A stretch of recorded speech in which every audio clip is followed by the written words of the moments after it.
हर हर महादेव। प्यारे दोस्तों, मैं सरोज पांडे आज सावन के प्रथम सोमवारी की आप सभी को हार्दिक शुभकामनाएं देता हूं।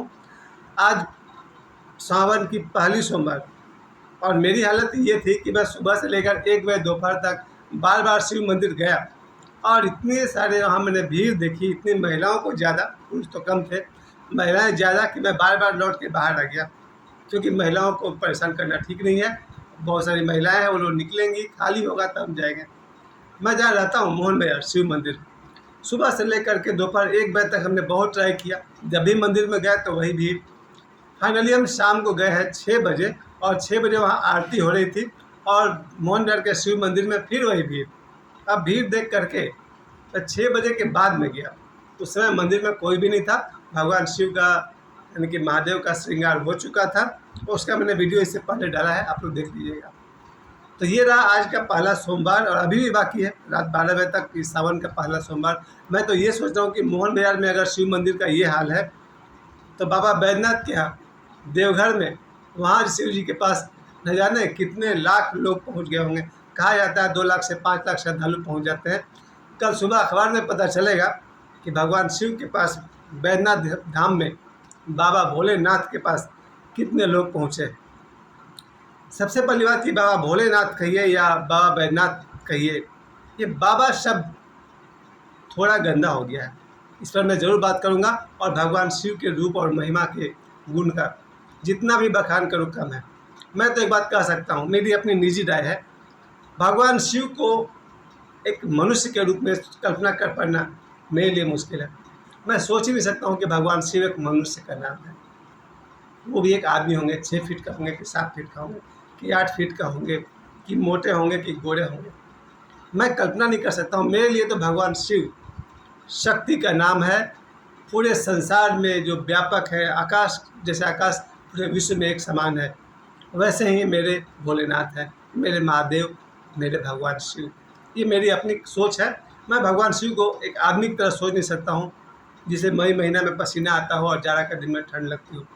मेरे भोलेनाथ वैसे नहीं है। मेरे भोलेनाथ अनंत हैं, आकाश की तरह, समुद्र से भी फैले हुए, आकाश से भी विस्तृत, पृथ्वी से भी विशाल। और ठीक ही कहा गया है कैलाश पर उनका निवास है।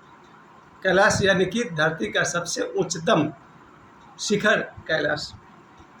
इसलिए धार्मिक ग्रंथों में दिखाया जाता है कैलाश पर भगवान शिव का निवास है। और वैसे भी अगर योग की बात करें, आध्यात्म की बात करें, तो हमारे शरीर का जो सबसे उच्चतम भाग है सिर, जिसे सहस्रार कहा गया है, वहाँ शिव का निवास है। जब योगी अपने सारे ऊर्जा को मूलाधार से लेकर के सहस्रार तक पहुँचाता है तब वो भी शिवतुल्य हो जाता है।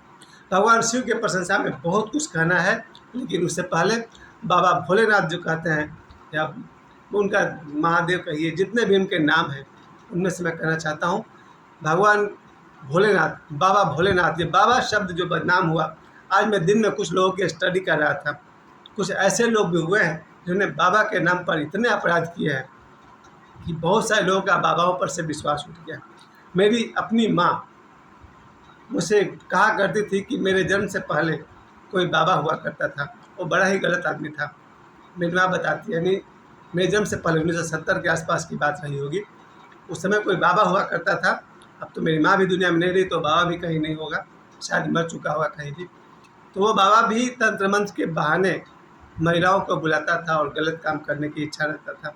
पता नहीं कर पाता था या नहीं, पर गलत काम करने की इच्छा रखता था।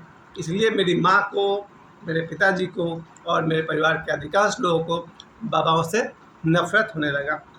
और उस समय से आज तक मैं स्वयं भी जितने ही बाबाओं के पास में गया, उनमें से 2-4 लोग इतने गलत निकल गए कि बाबा शब्द से नफरत होने लगा। लेकिन मैं फिर से कहना चाहता हूँ, जिन लोगों ने भी संत का नाम खराब किया, बाबा शब्द को खराब किया, बाबा उपाधि को खराब किया, उनके कारण जो बाबाओं की बदनामी हो रही है, इन लोगों ने जो कुछ भी किया, इसके लिए मेरे हृदय में कोई बहुत विशेष ग्लानि नहीं है। लेकिन मैं आज बाबा भोलेनाथ के बारे में कह दूँ, बाबा विश्वनाथ के बारे में कह दूँ, बाबा बैद्यनाथ की बात कर रहा हूँ मैं। और मुझे सौभाग्य मिला है बाबा बैद्यनाथ के कई बार दर्शन करने का। देवघर जसीडीह स्टेशन से उतर करके बाबा धाम मैं 2014 के आसपास से जा रहा हूँ और अब तक मैं 3-4 बार तो ज़रूर गया हूँ। उससे पहले भी 5 बार, 1991 में पहली बार गया था, 1991 में शायद पहली बार गया था। और इधर 3-4 बार मैं लगातार गया हूँ। बाबा बैद्यनाथ, उसके बाद मेरे ही एक मित्र की सहायता से मैं बाबा विश्वनाथ के दर्शन कर पाया काशी में, उनके दर्शन भी मैंने किए। इसके अलावा मुझे शायद और भी जगह मौके मिले हों। माँ तारापीठ में गया था मैं। खैर, मुझे कहना ये है कि बाबा बैद्यनाथ को लेकर कल शाम को, रात कह सकते हैं, कल शाम को मेरी एक बच्ची है, उसने कहा था कि कल सोमवार है, मुझे उपवास रखना है। शायद आज वो उपवास भी नहीं होगी, इसलिए मैं विशेष रूप से कहना चाहता हूँ, आज कुंवारी कन्याओं ने भी सोमवार का व्रत रखा होगा। कुंवारी कन्याएं भगवान शिव को बहुत पसंद करती है, क्योंकि भगवान शिव एक वफादार पति हैं, एक ईमानदार प्रेमी हैं, क्योंकि भगवान शिव के जीवन में पार्वती के सिवा और कोई भी नहीं। यानी कि भगवान शिव के जीवन में सती हो या पार्वती हो या जितने भी नाम से आप जानते हैं माता पार्वती को, वो सब माता पार्वती के ही रूप है। तो भगवान शिव की सबसे बड़ी महिमा यही है, एक पत्नी वाले हैं, बस अपनी पार्वती की है। इसलिए सभी लड़कियां जो सोमवार का व्रत करती हैं, वो चाहती हैं कि उन्हें शिव जैसा प्रेमी पति मिले, क्योंकि भगवान शिव जब सती के अग्निदाह के बाद जब वो वियोग में रोते हैं, तो वहाँ दिखता है कि आदमी अपने पत्नी को कितना प्रेम करता रहा होगा। और भगवान शिव का माता सती का प्रेम इतना गहरा था कि माता सती को दोबारा इस धरती पर माता पार्वती के रूप में जन्म लेना पड़ा। यानी एक ऐसी प्रेम कहानी जो सभी लड़कियों को लगता है कि उनका प्रेमी, उनका पति भगवान शिव जैसा हो। मेरी पत्नी मंजू देवी, स्वर्गीय मंजू देवी, उन्होंने भी कई साल तक सोमवारी का व्रत किया और उन्होंने भगवान शिव जैसा पति चाहा। मैं कैसा हूँ वो तो मेरी पत्नी ही समझे, मुझे अपने बारे में पता है। खैर, I am not good man, लेकिन मेरी पत्नी के लिए बस मैं काफ़ी था। तो सोमवार की व्रत आज जिन लड़कियों ने किया है, उनकी सबसे बड़ी कामना है कि उनका प्रेमी, उनका पति भगवान शिव जैसा हो। और ज़रूर मेरी तरफ से बहुत सारी शुभकामनाएं, बहुत सारा आशीर्वाद। भगवान शिव का दूसरा महत्व की जो पत्नियां भगवान शिव का व्रत आज किए, जो विवाहित महिलाओं ने जो आज व्रत किया है, वो भी इसीलिए किया है कि उनका पति उनसे खूब प्रेम करे, वो अपनी पत्नी की से खूब प्रेम करे। पति पत्नी का संबंध हो तो भगवान शिव और माता पार्वती जैसा।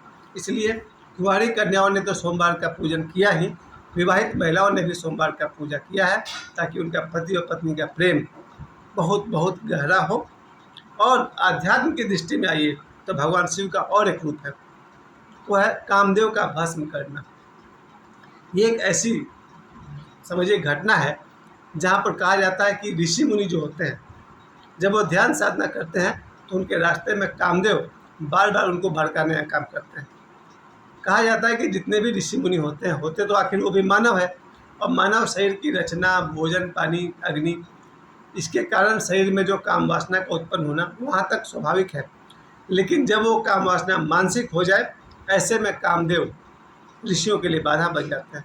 तो केवल शिव को लेकर के कहा जाता है कि भगवान शिव ने कामदेव को भस्म कर दिया अपने तीसरे नेत्र से। ये आध्यात्मिक अर्थ में भी सही है।